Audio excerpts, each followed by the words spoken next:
பிரியமானவர்களே, இயேசுவின் நாமத்தில் உங்களை நான் வாழ்த்துகிறேன்.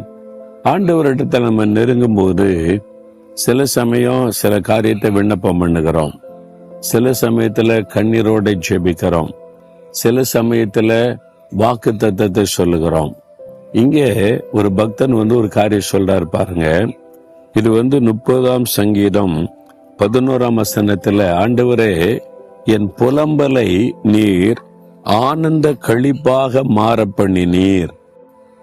நான் புலம்பிக்கிட்டே இருந்தேன் எப்பவும், ஆனா இப்போ நான் ஆனந்த களிப்பாக மாற பண்ணிட்டீங்க. இது சந்தோஷமான ஒரு அறிக்கை பார்த்தீங்களா, மகிழ்ச்சியை வெளிப்படுத்துவார். ஆண்டவரே நான் எப்பவுமே புலம்பிக்கிட்டு இருந்தேன், கஷ்டப்பட்டுக்கிட்டு இருந்தேன், அதை சந்தோஷமா மாற பண்ணிட்டீங்க, உங்களுக்கு ஸ்தோத்திரம். அப்ப ஆண்டவர் நமக்குள்ளே உண்டாக்குற மாற்றம், அவர் கொடுக்கிற ஆசீர்வாதத்தை நினைத்து ஆண்டவரை துதிப்பது, அவருக்கு நன்றி சொல்லுவது, அது ஜெபத்துல ஒரு முக்கியமான பகுதி. அப்படி என்னைக்காவது நீங்க சொல்லி இருக்கீங்களா?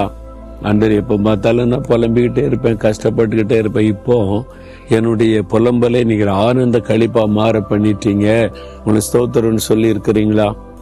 அன்னாள் பாருங்களேன், அன்னாள் எப்போ புலம்பிக்கிட்டே இருப்பாங்க, எனக்கு மட்டும் குழந்தை இல்லை, எனக்கு மட்டும் குழந்தை இல்லை, என்னை மட்டும் ஆண்டவர்களை வச்சுட்டாரு, அழுதுகிட்டே இருப்பாங்க, கணவர்கிட்ட அழுவாங்க, எப்பவும் துக்க முகத்தோடு இருப்பாங்க. பார்க்கறவங்க, அண்ணால என்னாச்சு உனக்கு, என்ன ஆண்டவர் கைவிட்டுட்டார், என்னை மட்டும் மறந்துட்டார், எனக்கு மட்டும் ஒன்றும் செய்ய மாட்டேங்கிறாரு. ராத்திரிலாம் அழுதுகிட்டே இருப்பா. சாப்பிடமான இல்லை, கணவர் கூப்பிடுவார், சாப்பிடுமா, இல்லை இல்லை எனக்கு வேண்டாம், சாப்பிட மனம் இல்லை, படுக்கையில் அழுது கொண்டே இருப்பா. புலம்பிக் கொண்டே இருந்த ஒரு பெண் தான் அன்னாள். என்ன குழந்தை இல்லை, நிந்த பரிகாசம், அதுக்கு மத்தியில கலக்கம். ஒரு நாள் ஆண்டவரிடத்தில் புலம்பினாள், கண்ணீர் விட்டு, ஆண்டவரே மன கசந்து அழுதாள், எனக்கு ஒரு குழந்தை கொடுங்க, உங்களுக்கே தந்துறன்னு எல்லா புலம்பலையும் ஆண்டோடைய பாத்துல வச்சுட்டாளா. அதன் பிறகு அவள் புலம்பவே இல்லை, கண்ணீர் வடிக்கவே இல்லை, சந்தோஷமா இருக்கிறா, மன மகிழ்ச்சியா இருக்கிறா.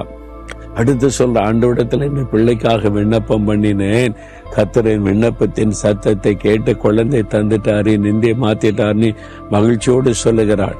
அதே மாதிரி தான் அந்த பக்தன் சொல்லுகிறார், என்னுடைய புலம்பலை நீர் ஆனந்த களிப்பாய் மாற்றினீர். உங்க வாழ்க்கையில எத்தனையோ காரியத்துக்கு புலம்புனீங்க, ஆண்டவர் அதில் அற்புதம் செய்தார்ல, ஆனந்த களிப்பாக மாற்றினார்ல, நன்றி சொன்னீங்களா? இன்றைக்காவது இன்னைக்கு சொல்லுங்க, ஆண்டவரே என் புலம்பலை ஆனந்த களிப்பாக மாற்றி விட்டீர், எனக்கு நன்மை செய்தீர், எனக்கு அற்புதம் செய்தீர், உமக்கு ஸ்தோத்திர, நிந்தையை மாற்றினீர், சுகம் கொடுத்தீர், உமக்கு ஸ்தோத்திரம் சொல்றீங்களா? நீங்க சொல்லும் போதே ஒரு சந்தோஷம் வரும்.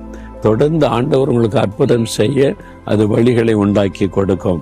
சொல்றீங்களா? ஆண்டவரே எப்பவுமே புலம்பிக்கிட்டு கஷ்டப்பட்டுக்கிட்டு வேதனையில கண்ணீர் வடித்து கொண்டு இருந்தேன், நீங்க என் புலம்பல ஆனந்த களிப்பாக மாத்திட்டீங்கப்பா, நன்மை செய்துட்டீங்க, விடுதலை தந்துட்டீங்க, சுகம் தந்துட்டீங்க, ஆசீர்வாதம் தந்துட்டீங்க, உங்களுக்கு கோடி கோடி ஸ்தோத்திரம், ஸ்தோத்திரம், ஸ்தோத்திரம்.